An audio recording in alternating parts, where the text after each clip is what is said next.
Thank you. All right, so first of all, thank you for having us. What a great conference. This is our third WalletCon that we've sponsored. It's good to be back in Denver. My name is Trevor. I am one of the co-founders at Flexa. We have been at this, well gosh, I have been at payments generally for more than 15 years, and then half of that dedicated to our work at Flexa. We try to make it as easy as possible for any business in the world to accept digital currency. And we also have a suite of really great tools for wallet developers to integrate to make that even better for their own users. There has been a lot of talk lately about how we go about solving crypto payments. And I'm glad, because this is a very, very important part of how we bring crypto mainstream. We just heard Jess talk about how she thinks payments is going to onboard the next 100 million users. Totally, fully co-sign that.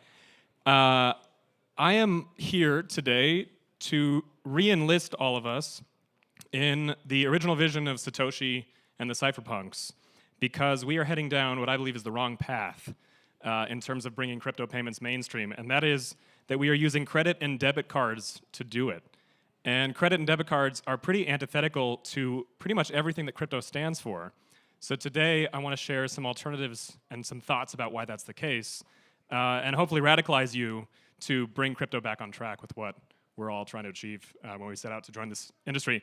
So first of all, some bona fides. I wouldn't be able to speak about crypto payments if I didn't have some history with it.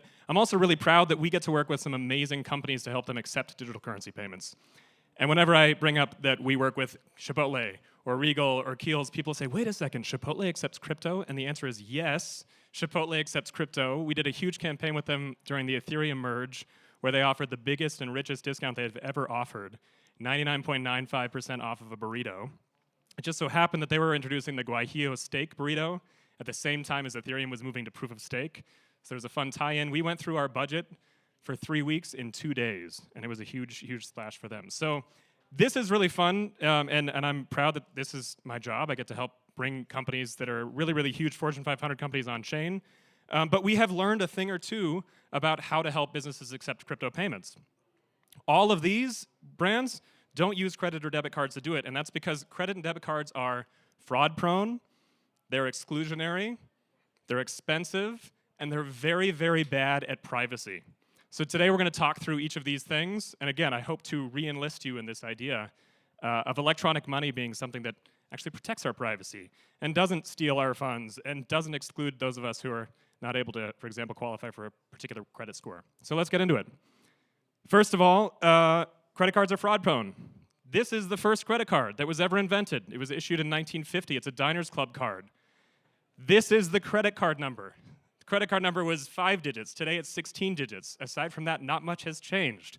Every time we process a credit card transaction, we move those 16 digits between about 20 different databases, all the way to the issuing bank and all the way back.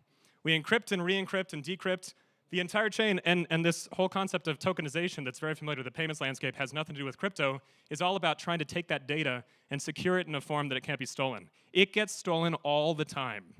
Credit cards are incredibly fraud-prone because they were invented they were invented in 1950. They were invented 30, 40 years before the internet took off. There is no way to secure data without doing what Satoshi invented with Bitcoin, without actually using public and private keys like the internet has at its very heart. But today, all payments practically go through the internet. None of them have adopted the new form of payments that was invented by private and public key encryption and what all of our blockchains leverage when we make crypto transactions. So that's kind of gobsmacking. Second, though, credit cards are exclusionary. I talked a little bit about how credit cards were invented before the internet. There's actually an interesting thing that happened in between credit cards and the internet getting invented. First, credit cards invented in 1950. That was the first Diners Club card. 6 years later, a company called FICO was invented. 2 years after they were invented as the Fair Isaac and Company, they introduced the concept of credit scoring. There were a lot of other things happening in the US in the 1950s that were entrenched into this credit scoring system that persists to this day. And the Federal Reserve, others, have actually well documented the fact that credit scores prevent minorities, women, people with lower incomes who live in certain zip codes from getting access to credit, and they actually prevent all kinds of people from accessing the system of payments that is so pervasive today. It wasn't until 12 years later that ARPANET was actually invented, and maybe 10, 20 years after that, when those of us started getting our first Earthlink accounts. This wouldn't be so much of a problem if it didn't actually then manifest in a giant wealth transfer. So the way this works is that some people can get access to credit cards and some people can't. But merchants don't pay the same amount of money to accept credit cards and bank accounts or debit cards. Merchants pay, it's actually capped at 21 cents plus 5 basis points. Merchants pay 21 to 22 cents for every $100 of payments that they accept on a debit card. And they pay sometimes up to $4 to accept payments from a credit card. But they are legally prohibited from discriminating between those payment instruments, which means that each of us, when we go into a store, might cost the merchant somewhere between 20 cents and $4, and the merchant has to charge us the exact same price. So I used to talk about this all the time until Emily Stewart at Vox wrote this up for me. It's very convenient. I highly recommend this article. Every year, America's poor lose $700 that gets transferred into the pockets of wealthy people who can get a Chase Sapphire Reserve card. And it literally funds their travel and their vacation points. And this is kind of egregious. It's almost like a tax that we unintentionally protract upon the least fortunate among us. This is systemic. There's no way to undo this without completely taking apart and dismantling the way that credit cards are incentivized, which is just another reason why credit cards are bad. Third reason is credit cards are expensive. So it's probably not a surprise to you that credit cards cost about 3% for merchants to accept. I think we all generally know that. What you might not know is that credit card companies, the networks behind them, are actually some of the highest margin businesses on the stock exchange. And this is wild. Visa and MasterCard make nearly twice the profit margin of Apple and Alphabet, Google's parent company. They're just taking money from us. They're returning it to us in the form of these fake credit card points that some of us may never use, and merchants, and therefore us, are footing the bill. None of this, I think, is what Satoshi had in mind when he set out to create his original vision for the Bitcoin blockchain. But the last is the part that's nearest and dearest to my heart. Credit cards and debit cards are bad at privacy. This is basically how card networks look at user data, and that's because card networks have been developed on the back and entirely secured by user data. I used to work at American Express for a couple of years, and I learned the story of how billing addresses became the way that we secure credit card payments online. It's because one random product manager was looking for a way to fight Russian fraudsters who had stolen a bunch of credit cards and published them in a database table online. So they just went looking for one other piece of data that they could use to secure these payments and make sure that whoever was holding the credit card was the person who was authorized to use the credit card.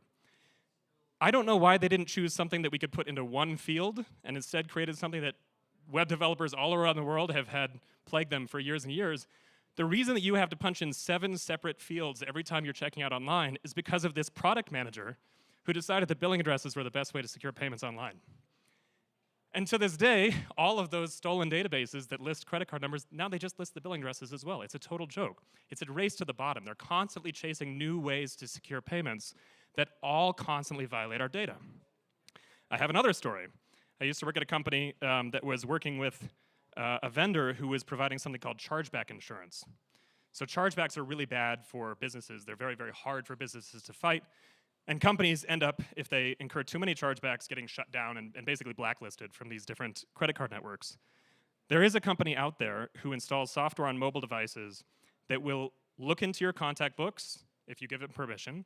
It will look at how you're holding the phone in basically space. It will look at the the gyroscopic data as your phone moves when you enter things like your password. And they will scrape up and hoover up all that data to make sure that you are the person who's authorized to use that payment method.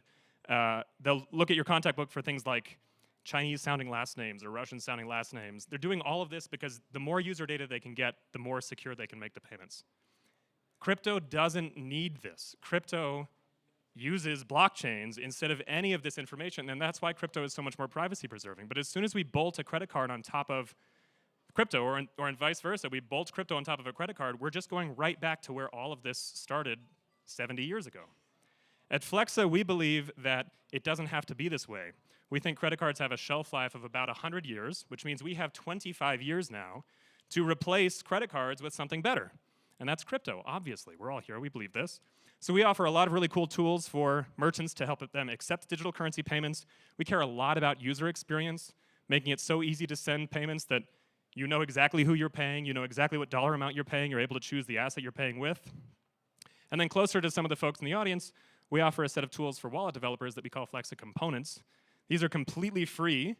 There's a scan component and a spend component, and this helps you interface way more seamlessly with our network of merchants.